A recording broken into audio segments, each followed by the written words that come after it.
Good morning, good afternoon, or evening, everyone. Welcome to the third C4UN Experts Dialogue, Protecting Our Planet and Being Prepared for the Future and Enhancing International Cooperation. By the way of introduction, I'm Giovanna Quelli, a researcher at the Igarapé Institute. We are a global think and do tank founded in 2011 and committed to delivering data-driven and evidence-based solutions on issues related to public, digital, and climate security. We are also proud members of the Together First and the C4UN coalitions. At the outset, I would like to thank the organizers for inviting me to moderate such an important discussion on our planet and the future with such a remarkable, distinguished group of speakers and guests. For context, as you all know, the UN General Assembly is holding informal consultations on our common agenda until March 8th to allow member states and others to further consider the recommendations from the Secretary General's report and the means for their implementation. There are 2 out of 5 remaining consultations on protecting our planet and being prepared for the future that will take place on March 3rd and 4th, and enhancing international cooperation, which will take place on March 7th and 8th. So to support civil society contributions to these thematic consultations and contribute to wider understanding of our common agenda process more generally, C4UN organized a series of online experts dialogues, the last one taking place now. I will be moderating the first hour, focused on protecting our planet and being prepared for the future. And Fergus Watt will moderate the second half, focused on enhancing international cooperation. Important to say, the goal of the dialogue is to generate reflections and recommendations on the substantive content of the relevant OCA recommendations and modalities for their implementation.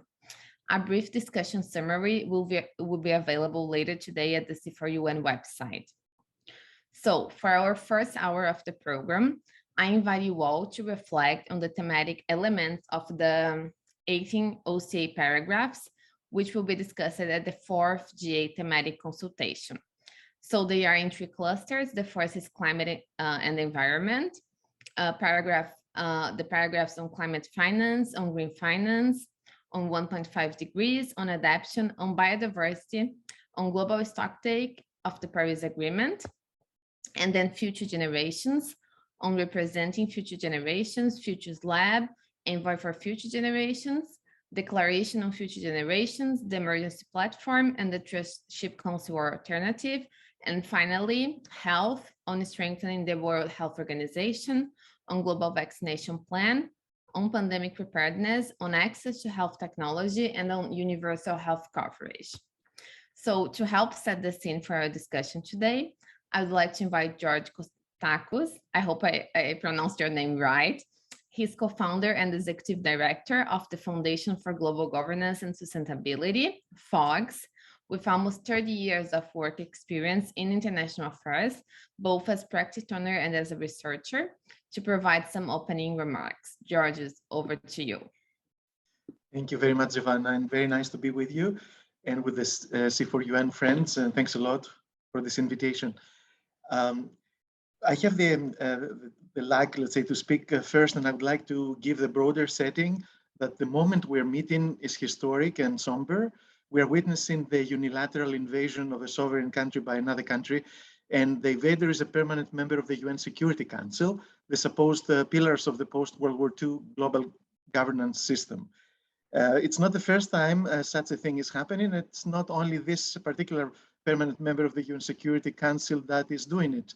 Whether we like it or not, though, and leaving aside the most important human consequences, which are important, that are the same everywhere, the stakes are higher than ever because this is happening in Europe on the dividing line between Russia and NATO and with nuclear weapons involved. And apparently nuclear factories also involved after the capture of the Chernobyl site by Russia. How does this relate to our meeting today and to the process of OCA follow-up overall? It could affect us in 2 different ways and could generate 2 different reactions from us. It could make us give up on our efforts to renew the UN system and multilateralism, or it could reinforce our resolve to come up with ambitious and doable proposals to do exactly that, to reinforce multilateralism and to get a more inclusive, effective and resilient UN system. So I would go, of course, for the second. And I already got a bit into my constructive criticism of OCA and its proposals falling under our expert dialogue of today. Thematic consultation 4 and a bit 5, and it's all interconnected, I suppose. So there are some references to other things too.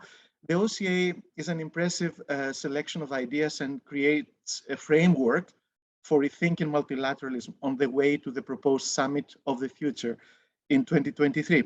It covers many areas with numerous proposals, but also creates some concerns. It puts a lot of emphasis for my and others like my colleague at the Fox, Harris Gleckman. We've written on it together on network multilateralism and multi-stakeholderism, assigning most of the challenges of the new global commons, notably cyberspace, outer space, and perhaps the Earth system. I don't know. We'll hear from Paolo afterwards. The multi-stakeholder processes, which we know are planned, which are placed outside the standard multilateral decision-making processes, are therefore not fully transparent and accountable and lead to voluntary guidelines rather than binding decisions. The concrete proposals offered do not have a clear sense of direction, I think, and it's no criticism to people like from Igarape or the UN Foundation who contributed a lot to writing this, but they are not always interconnected enough or bold enough for me, or at the same level between themselves and to the challenges that they have to face. So some of them could be easily done by the Secretary General, and we'll see afterwards a few of them, and some need a charter amendment and could never be done perhaps. So anyway, the resilience of multilateralism and its institutions is not clearly addressed either, because I think it was a very bad thing that we saw with the UN being unable to operate under the pandemic, saving itself and perhaps its secretariat and representatives, but not being able to help WHO, that now we want to strengthen, to address in a more unified way what was happening with the pandemic in the early stages. And I'm not sure if we're learning, therefore, from the realities that we saw in practice, or we are repeating sometimes some proposals that I've seen in the past. As a parenthesis, I did my thesis on UN reform in the late 80s. I submitted it, and I have seen a lot of these things being repeated. As civil society, and in order to be really helpful and contribute to changing things for the better, I would suggest that we put some things openly and squarely on the table, like member states cannot, it should not be ignored. They should be brought before their responsibilities and should be kept accountable, but they should still be the main decision makers and implementers with binding and enforceable agreements that we need for outer space, for cyberspace, for the Earth system. Civil society can play many useful roles, proposing and pushing for policies, implementing decisions made and monitoring implementation by member states and others, but it cannot replace states and public administrations. It does not even have the legitimacy to attempt to do that, because who are we, who elected us? So, and we should not be serving as a Trojan horse for the complete takeover of multilateralism by multi-stakeholderism of the rich and powerful in the name of a more networked multilateralism. So we should also be conscious of our composition and representativeness, like in the connection to society in countries, for example, of the BRICS, where we see a parallel universe being created of global governance with their own now development bank, their own, I don't know, arrangements like IMF type arrangements, and hopefully not an alignment now, Russia, China, etc., against the West. That would be the end and perhaps a World War III. So to close on the specific OCA proposals covered by our dialogue today, I'll cover some of them. More will be discussed afterwards, I'm sure. And again, many thanks to the C4UN colleagues for this invitation. So a few comments on the emergency platform. For me, it's too little, too ad hoc, and too late. It could have been convened by the Secretary General at the beginning of the COVID pandemic, and it could be done easily on other issues too, while we're looking for a more permanent solution to address human security threats And for us, okay, I disclose it is a Fox proposal. We are proposing a UN Security Council for Human Security Threats. We call it Global Resilience Council. And of course, it should have no veto prerogatives, but it would address more long-term and systematically and with binding decisions such issues like climate, pandemics, etc. So the emergency platform would be perhaps a step to that, but not the final. Repurposing the trusteeship council, other than the attractive name that could refer to human trusteeship of the planet, and I can see the attractiveness, and for the benefit of future generations, the actual trusteeship council of the UN Charter has no connection to what is being talked about. It has a very loaded past with developing countries. It's now dead. And if revived, its membership would again be controlled by the permanent members of the Security Council, not an enviable prospect for me. As for changing it drastically with the UN Charter Amendment, we need to get into this just for keeping a name. And it won't probably succeed. Envoy for future generations, absolutely. It would probably be a panel and or a function of the UNSG Scientific Advisory Board. That's one idea. But I gladly hear has been revived, and it should be part of new agreements, like binding agreements, so that you can refer to international legal processes if the future generations are not served by decisions that are made. Something that is happening already in the Netherlands and Germany. People go to the Constitutional Court or other courts and say, this decision is not good for the resilience and sustainability for future generations. So we should be doing that. Global risk report, absolutely, but not every 5 years, every year for sure. Why is the WEF producing its global risk reports every year? Transform the report of the work on the work of the organization that the Secretary General presents every year to the General Assembly to a global risk report, the state of humanity, and the SG could do it by himself. And that is really important. I would end here by saying that a civil society and academic community think tanks also we can and should have a nuanced, innovative, bold, and catalytic role to play at this juncture, and we should play it realizing our own historic responsibilities vis-a-vis the future of global governance and of humanity that I believe exists. Thank you. Thank you, Georgios. I think you brought very important points. It would be impossible to avoid talking about Ukraine invasion and how that will affect our multilateral system. I think we're living a very unique moment. Thank you. So now I invite Paulo Magalhães, founder and president of the NGO Common Home of Humanity, established in 2018, to provide some opening remarks. Over to you, Paulo. Thank you so much for the invitation. It is a pleasure to share these problems and these tentatives of solutions. As George just said, we have no legitimacy to take decisions, but we have the obligation to participate in this process, to make proposals, to enter on the discussion, because what is at stake is the future of all humankind and not only of the states. So I'd like to share, I prepared some slides to make the presentation that will go around our common agenda and global commons mainly, and the work that we and our partners have been done preparing the Stockholm Plus 50, because we all know that the process that starts in Stockholm in 1972, it was the beginning of a long pathway. It was the very start, and we cannot let down who starts this process. And we think that is the only pathway of hope we have. So in our common agenda, they are claiming for a more ambitious national climate plans, a platform for the growing interest of people all over the world in climate action, and climate action is, they say, central part of our relationship with nature. This requires to think in a systemic way. And Stockholm Plus 50 in the proper report of our common agenda can be a huge opportunity to make a new paradigm shift. You have to recognize that the conference in 1972 is really a paradigm shift at those times. the preparation of the conference take 4 years. It was something absolutely new for those times. And this is the moment that we have just to recognize the right to health environment. And the Stockholm Plus 50, because also there is no the need for a commitment between states in the declaration, can be a laboratory of discussion, of new proposals, of open the new pathway after, we hope, this war, after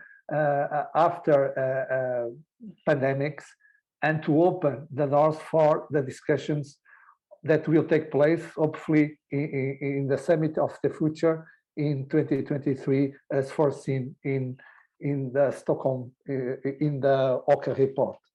So we start this process by organizing the Stockholm Plus 49 Summit, preparing with the main goal of preparing a one-page declaration from civil society.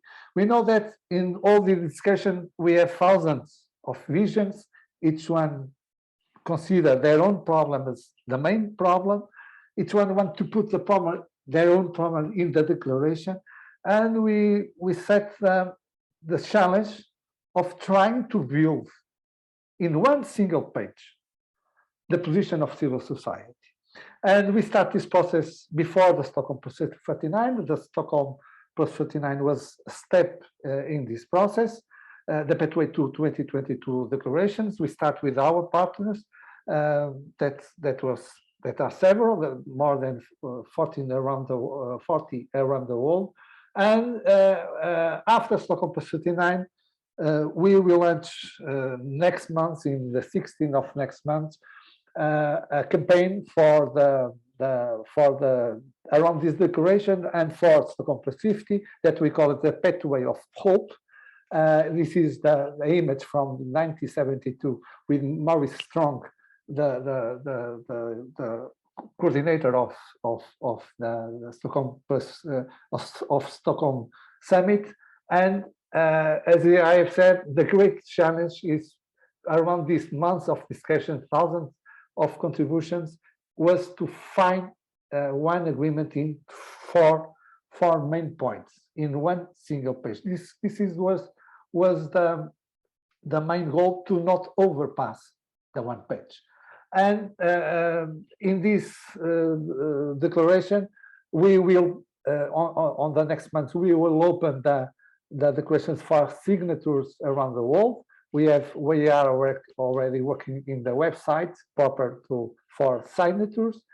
And in that page of hope, the great of at least what is considered the biggest revolution that was made in 1972 was the fact that with the principle, the 21 principle, the responsibility to ensure that the activities within their jurisdiction or control do not cause damage on the environment of other states. The great question that now we think that should be addressed is the fact that the no-arm rule, it's not only for other states. The question is that today we still see the international system as a system of states only, and the damage are made to other states. The question is the most of the damage are made on a common system that does not exist yet in this no-arm rule. The same view of the no-arm rule was behind the conception of the common concerns of humankind, that's still being the legal status of climate in Paris Agreement, where the main rule of the main logic is trying to avoid, to neutralize, or to mitigate CO2 emissions. And there is no legal framework for negative emissions, for cleaning the atmosphere. And this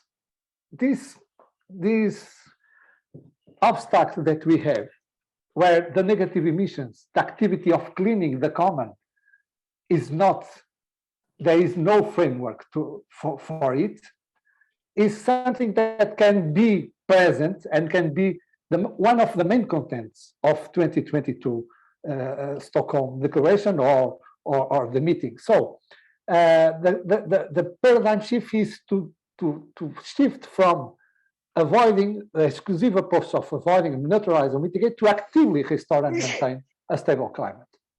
So the pathway that is proposed is these 4 bullets: implement the right to healthy manner. This is the goal, and the others are the pathway to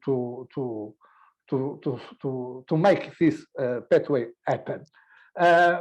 Cleaning the atmosphere is still being seen as a future activity, and there is, but although IPCC has already recognized that we must dramatically increase removals by 2050 to meet the climate changes.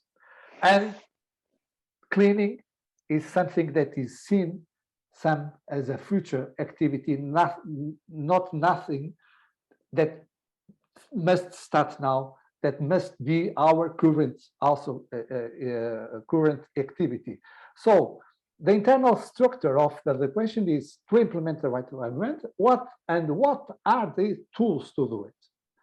And the safeguard of the commons is this evolution to recognize that this planet is not only a territory, it has a system, and there is a proper way of function of the system, a pattern of stability that, although intangible, is a natural phenomenon that exists in fact in the natural world and should be recognized as a common good, as our most important global common. And this should be the legal framework, the Earth system, that will enable us to organize the system of governance and one economy of restoration of that global common. Here we have these are images from the film that will be launched on the next 6th of March. Here we have the Trusteeship Council animated with people, with animals that represent the commons, as to become the trusteeship of the commons in the global scale. This is the proposal already proposed by many reports of the United Nations, and also by our Common Agenda report, and to build one economy where the positive impacts that produce a stable climate, the ecosystem services that are global, that spread all over the planet, can be captured in this new global common that we propose to recognize a stable climate, the pattern of a stable climate as a common heritage of humankind. And this is more or less the work that is being done. And here I present our common agenda and the declaration that we are preparing to present in a side event in Stockholm +50. Thank you so much. Thank you so much, Paulo. So I think it's very important you brought a deeper discussion of Stockholm +50, because I don't think it's a coincidence that we are discussing the planet and the future together. And I have a follow-up question on that. But before, I would like to invite everyone who is here who would like to provide comments and their reflections to use the chat function to raise the hand, and I will call you to make an intervention. I think what we are looking here for the discussion is to identify priorities, what OCA priorities should be further developed, and how we can make them to achieve the greatest impact in terms of building a more inclusive network and effective system of global governance to accelerate Agenda 2030 and the Paris Agreement. Also, what you think it's missing. I think George just pointed that out well, some of the missing parts, but that should be considered. And also next steps, what are the immediate action that need to be taken by civil society and governments and the UN Secretariat to best prepare for the summits? So I will give some more time for people to raise their hands. In the meantime, let me ask a follow-up question.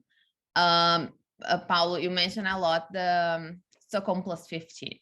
So how do we make sense of this major conference together? How do we connect Stockholm +50, COPs, the Summit of the Future, so they all make sense together? If you or judges would like to address this. I can start, Georgios, maybe. Yeah. Yes, go ahead. Yes. Yeah. Thank you. I think the main way to connect all these events is to connect the contents and to make the event steps of the evolution of the contents and the building of a consensus. The most difficult thing is everyone wants the same goals. Everyone wants to a better future, to a clean planet. The question is to find one agreement and how to do it, and what is the best solution to do it, and where everyone can feel their own interests safeguarded. This is the only way to have collective action also. And this is a process that was already studied by economists and social scientists, how collective action is possible, okay? And how is possible to successfully manage a common good or something that is common. So we must use this knowledge step by step to build this pathway. And what they define for example, to how to is possible to manage a common good with successful, the first step is to define the common good, to delimitate the common good, and after to build rules between provision and appropriation of the common good, and after you have information and you start to build confidence. Confidence is not something, or trust is not something that we can make by law. It's something that emerges or not emerge. And the only way to do it is to build the pathway to be possible to emerge the confidence, to emerge the trust. And I think that the great challenge we have is to find the minimal basis for consensus, and after to discuss a plan of action and to have a common position in the dialogues with the states, because civil society has no system of legitimacy to take decisions, but civil society must and should participate in this process. Thank you. Georges, would you like to add something? Yes, Joanna. I agree with Paul, of course, that we have to connect all these events and to really lead to something bigger and something that's interconnected. I think Stockholm plus 50 for me, first of all, it's not going to make a binding decision. It's going to be a declaration, right? So it's not going to decide something that will commit other processes to already taken a decision. But I think it should lead to a much clearer understanding of the Earth system and of its governance. And for me, a UN Environment Organization or something, and a treaty that would bind that or organize it better than today, of course, would be welcome. What I don't want to see is a claim that the Earth system is everything in terms of resilience, sustainability, because the humanity system, the social systems and economic systems are not part of that. They're connected, but it's much bigger again. So if you have a UN Environment Organization or you have an Earth System Governance other body, then it would report also to an emergency platform as a transitional body or a Global Resilience Council for me, right? That would be the environmental aspect of human of overall human security. And so I agree also with Paolo, it's important to persuade states, although the Earth system is unified, of course, the planet is one, still the responsibilities and the administrations are separate. We have to see how to divide that between the national and the supranational and the local, and the role of civil society, not only in general, but scientists have a special role for this, I would say, and other constituencies have a special role, from local authorities and parliamentarians to indigenous peoples groups. So we have to see how all this is brought together. But the primary bearers of responsibility would again be states and the supranational machinery of a UN and a UN Environment Organization, a UN system that would work. And for now, if we don't have a binding treaty and things like that, it's difficult to see how it would work. Thanks. Thank you. So I see our guests are shy today. So I'm gonna ask again, anyone who would like to make some contribution, just use the chat function to raise your hand. I see Javier. Javier, please, if you can provide a quick introduction and then make the contribution. Yes, thank you very much, Giovanna, and thank you to Paulo and Georgios. My name is Javier Sorasti. I am the Program Officer of the Governance for Development area at CPI. It's a data-driven think tank working on Latin America and the Caribbean, and our main focus are global agendas.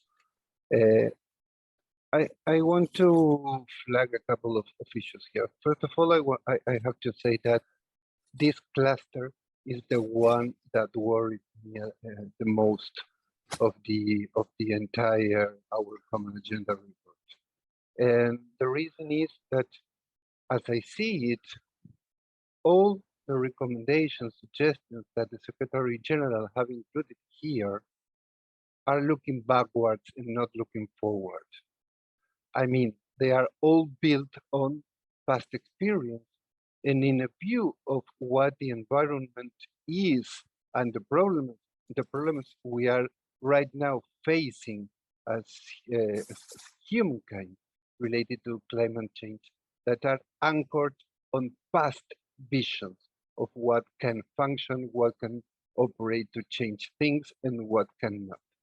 So it is cooking old recipes. And there's no time to repeat all the recipes. I think that what we need, especially in the environmental area, is to create a new vision. A new vision implies different actions to be operationalized.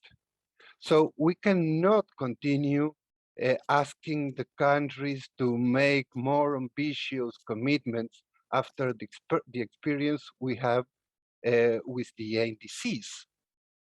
We cannot continue calling to meetings to ensure the civil society and other actors' participations when we know that civil society participation has been in the last years just a square to be checked before any decision has made, but without paying attention and without considering seriously what civil society is saying.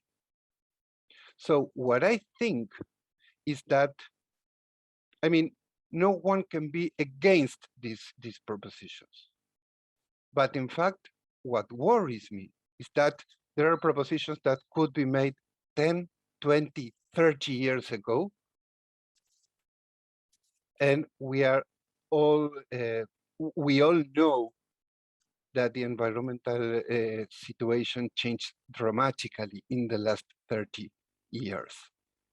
So what my goal is, how can we rethink these proposals to update them and to make possible to face the wicked problems we are facing right now? Because these processes, as they are, in my perspective, are ambitious, but unuseful, if you allow me.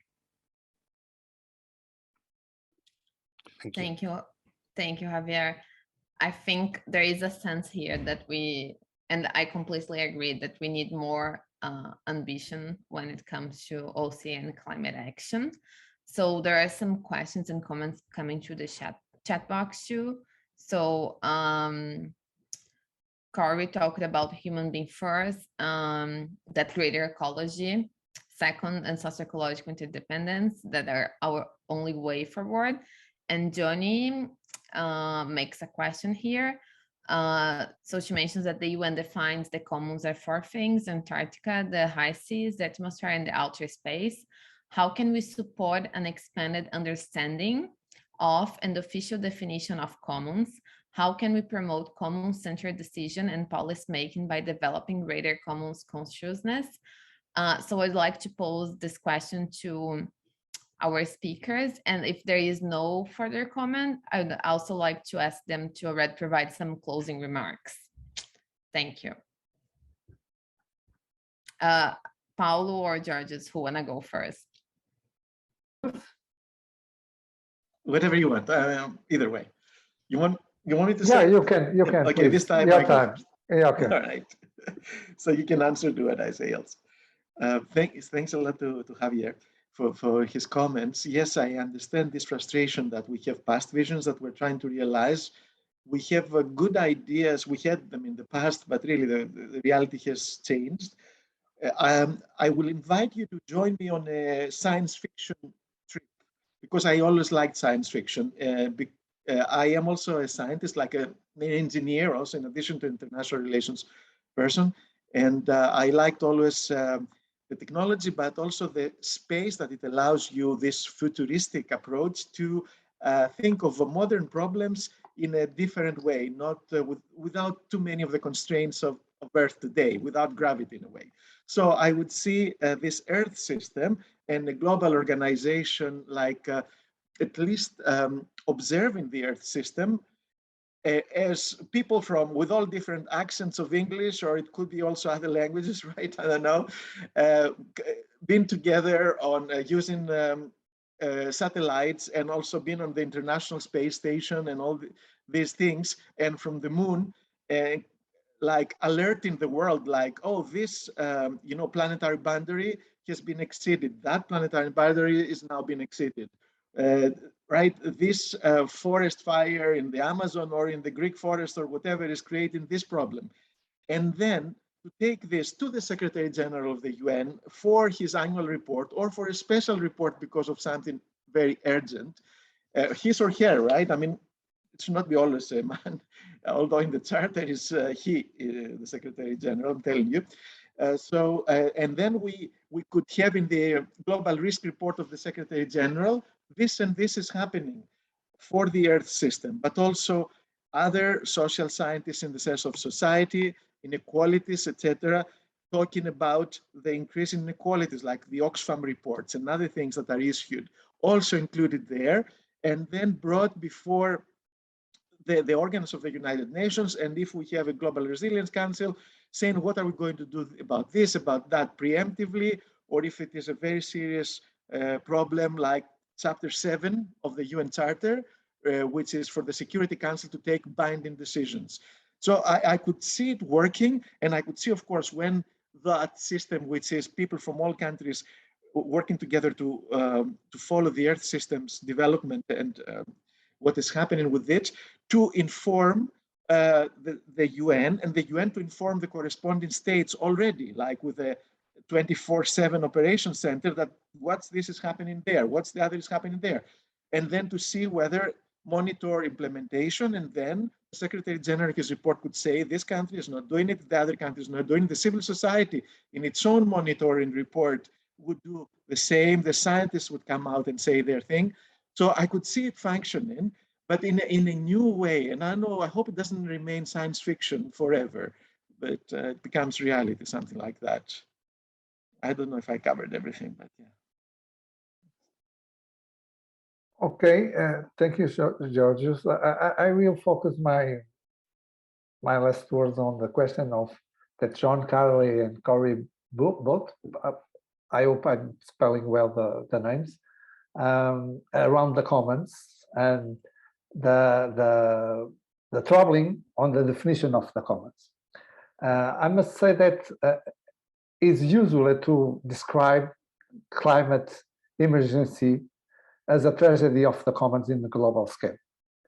The question is that we do not consider a stable climate as a common good. And we address this common good only as a concern of humankind. This means that we are worried about this. We will try to make less damage. We will try to avoid damage. We will try to neutralize damage, but we do not have a system of governance of the common. We do not have an institutional system represented by the commoners to manage, to maintain, to restore, and to provide the common good. Of course, the definition of commons make one evolution with the time. In the 500 years ago, 300 years ago, it's natural that the commons are the leftovers of the territorial areas of that planet. But with the climate crisis, with the environmental crisis, we cannot consider more this planet only as a territory and the global commons only as the leftovers of the territories. This planet is not only a territory, it has a system. The system of this planet is our most outstanding common good. It is what supports life on Earth, and it can be damaged, and we can have activities of maintaining it. So I think that with the evolution of time, we have also to make evolutions of the conception of commons, as, for example, in many new definitions of global commons, cyberspace is also considered as a global common. Before having digital instruments, there is no reason to have a cyberspace as a global common. Now we are starting to have problems with the use of this global common, and we must put rules and system of maintenance and systems of governance to manage what everyone use and everyone depends. So I think we need to make this evolutional conception, this evolution on the conception of commons, to be able to, in a common way, to commonly govern our most important global common, that everyone can produce damage and that everyone can produce positive impacts. We need to do this. I think it's a foundational step to be able to manage, restore, and do not forget, if we achieve to mitigate and to cut the emissions and to get the net emissions in 2050, after we need to maintain it. And to do this, we need governance. And we need to define what is the object of governance to maintain the net zero. Thank you. Thanks so much, Paulo. I think you brought an important point that was also said in the comments about the digital aspects of all this. So if there is no further comments or reflections, I think we can continue the discussion going while at the same time moving to the next segment. So I will hand over the moderation to Fergus. Fergus, over to you. Thanks, Giovanna. I just wondered if Javier had a final reflection just before we leave this segment. Javier, were you asking to speak briefly? Justice, is it possible? Yeah, go ahead, please. Considering what Giorgio and Paulo have said in this second round, 2 points. The first one, I totally agree with Paulo, and I also I'm a fan of science fiction, Giorgio, so we can agree we can schedule a meeting to take about science fiction and the lot of things that we have learned from science fiction books. But to be more specific, the first thing I want to propose, we need to consider how the new institutions we will build according to the suggestions that the Secretary General is making in the OCA report, have teeth. We need institution with teeth. If not, we are walking around and around on the same place year after year. So that's the first thing that worries me. I don't want to keep deliberating for years and years. In fact, we know perfectly well what must be done. The problem is that we are not doing what should be done. We cannot continue discussing what we need to do because we know it perfectly. The problem is how we can make the things happen. And to make the things happen, we need institutions with enough teeth. That's one. The second, and very specific, if you allow me, I will share with you a short text. The world is not prepared for a fast-moving, virulent respiratory pathogen pandemic. The 1918 global influenza pandemic sickened 1/3 of the world population and killed as many as 50 million people. If a similar contagion occurred today with a population 4 times larger and travel times anywhere in the world less than 36 hours, 50 to 80 million people could perish. It would said that text is part of a report on health emergencies that UNEP published every 2 years, and it was published in 2018. I mean, 2 years before the pandemic. So states, and even the United States, I should say, are not hearing the alarms. And that's the other big problem. The alarms are there, the solutions are there. There is not will to make the change happen. So we need to push for the will. We need to push for the action, not for continuing debating and trying to find the right solution. Thank you. And sorry, but I am a little bit angry with this part of the report. Thanks, Javier. I think the passion is appropriate given the subject matter. And I think that was a really fascinating discussion. Obviously, we can't answer all the questions. We do need to move from a discussion of the OCA's 4th thematic panel to the 5th, which is a number of subject matters that will be debated in the General Assembly on the 7th and 8th of March, and we can all watch that on web TV, as well as the second day, which includes comments by UN officials and other stakeholders, including civil society. But just before leaving, I thought that was that last panel was a really fascinating discussion. The struggle between moving from a holistic commons perspective for the management of global environmental problems versus the state cooperation and how we can gradually upgrade the state. But I mean, these are the questions that are before us, and I think we should all be prepared to support the Secretary General in the ambition that he included in the OCA when he talked about global commons. I mean, the typical commons, legally defined areas of Antarctica, the oceans, and outer space.